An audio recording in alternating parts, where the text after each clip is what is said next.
Alright, we're all set up to hot wax a chain. You might want to try it because it's a dry chain lube that, unlike oil-based lubes, will not pick up grit and dirt, so it won't wear the drivetrain. Wax stays clean too, so no more grease tattoos. Plus, the new waxes have been proven to run smoother, meaning better performance, which is why many racers run hot wax chains. The wax I'm using here is Sampson Sports Simplyfast. It's made of natural ingredients and engineered for excellent performance with friction reducers for smooth, quiet drivetrains, fast shifts, and longer chain wear.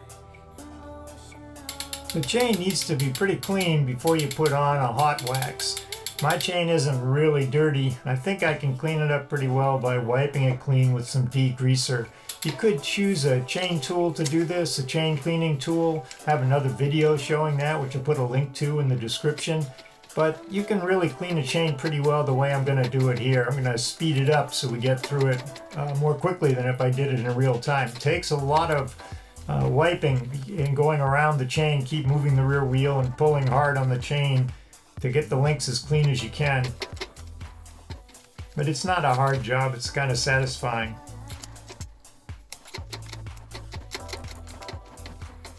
That got the outside of the chain pretty clean. You'll see we're going to take it off and we're going to put it in a jar full of degreaser too to really get it clean inside and out.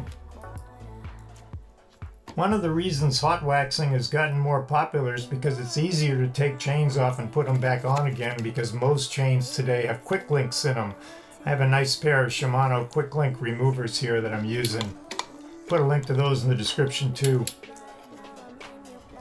You see how easy it is to take the chain off? Now you'll be able to pull the chain off the bike, which makes it super easy to throw it in a jar to clean it. And of course, to put it in the pot of wax, it has to be off the bike. I'm going to start with some Chain Bright chain cleaner here, which is kind of old. I've had it for a number of years, and when I dump it out of there, you can see it's kind of thick, and it ends up not cleaning perfectly. I think like a new jar would work a little better. But this is what I had on hand. I wanted to use it. You'll see that I decide to try a second bath too to try to get these links clean. I'm trying to get the rollers cleaner, the inside of the chain. That's the hardest working part.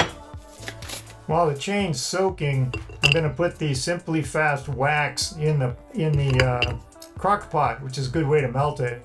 You get 3 blocks. I think it's about $35. That's 300 grams.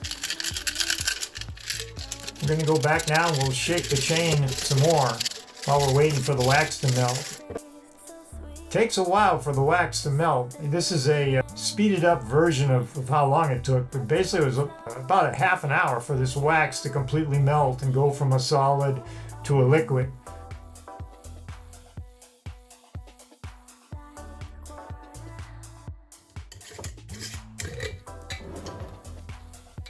I'm using a cool little trick that Josh Portner at Silka showed, where you can use a coffee filter and a funnel to dump the used degreaser back into the jar and remove all the bits of metal and gunk that came off the chain.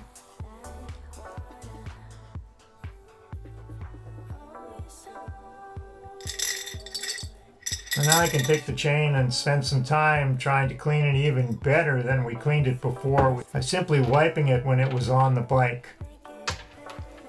This takes a while. You want to get it as clean as you can.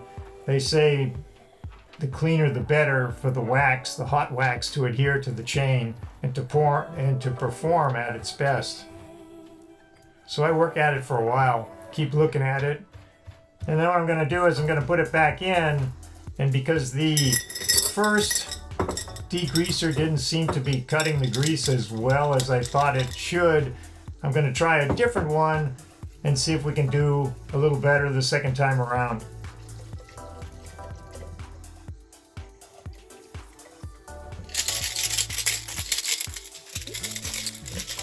I think this degreaser, this second batch, might be used also because it's so black, but it's thinner than the other stuff and it cuts a little more and cleans the chain some more.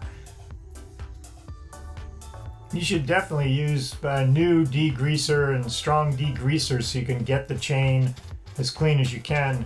You can also put the chain back in the jar again and again using the funnel and coffee filter technique to remove the debris, any debris, and just keep cleaning it until you get it as clean as you want it. So my chain isn't perfect here, but it's good enough. So in goes the chain. It wasn't supposed to fall off the spoke there. I need to put a hook on the end, but it's in there, and I'm gonna put it one side, leave one side down, let it sit for a while so that the chain gets hot and so that the wax finds the inside and coats all the rollers and all the insides, the working parts of the chain. So I stir it around a little in there. The wax is really hot. I didn't put a thermometer in there to see, but it'll burn you if you stick your hand in there for sure. Then I turn the chain over to make sure the other side gets a good coating, and I just let it sit for a while. Notice the quick link is off to the side there. I did not put that in the hot wax, because if you do, it's nearly impossible to close it again. You'll see it's even a little tricky just doing it on the Just Wax chain.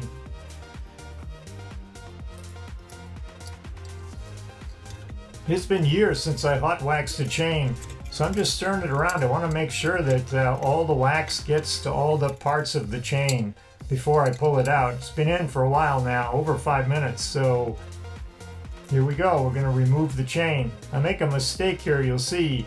I touch the chain, it starts to slip a little bit, and I touch the chain, and the chain is hot. I realize, whoops, that's too hot to hold, so I grab a pair of pliers to get it out of there. If I had a better chain holder, I could pull it out.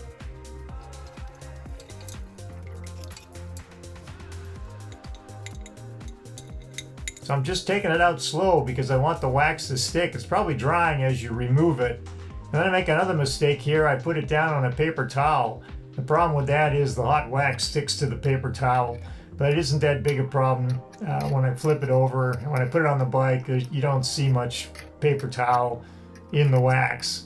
But look at how stiff the chain is now. It doesn't move when I push on it.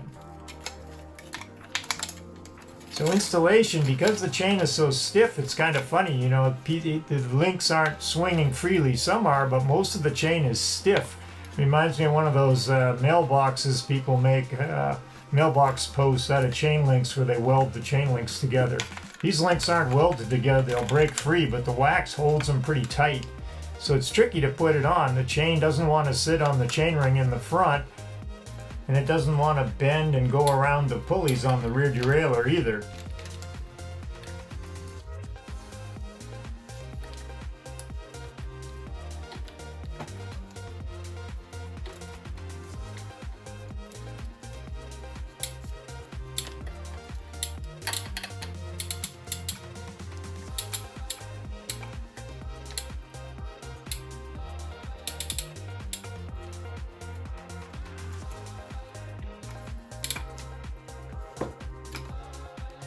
Then it's a fun challenge putting the quick link in because the chain has got a coating of wax on both sides. It's actually thicker than it was before.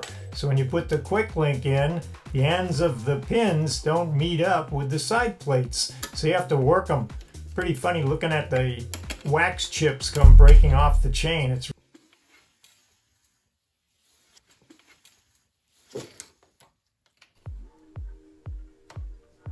ordinarily, you can just pedal the bike to get the quick link to lock, but in this case, because the quick link is barely held together, I'm going to work very carefully and use my quick link pliers to lock the quick link in place.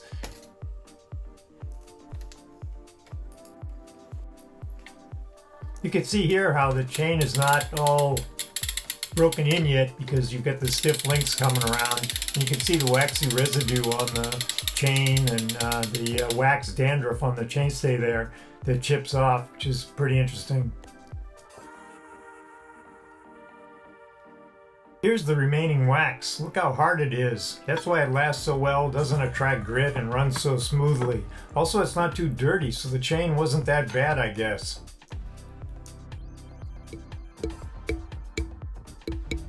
I asked Eric Sampson at Sampson Sports how many chains you can wax with the 3 wax bricks. He said it's impossible to say as it depends on how good you are letting the chain drip off into the pot and the chain type. but at 20 grams of wax per chain, it will do 15 chains. And an average 250 miles per wax job, this means around 3,750 miles total. But he's getting multiple reports of much longer use. I didn't spend any time moving the links around to loosen the wax up, but still the chain worked fine today on this first test ride on one of our weekly rides. There were no issues with stiff links or with the quick link, and like Sampson promised, it did ride and shift smoothly, and the drivetrain might have been a little quieter when I could hear over the traffic anyway. Overall, Simplyfast Wax seems to work as promised. I'm looking forward to many more miles on it. Also, it didn't dry in big chunks on the chain like the paraffin-based hot waxes I tried a long time ago before this new generation of waxes. That makes the job a little easier. After the 17 miles, the chain, cassette, and chain rings are nice and clean.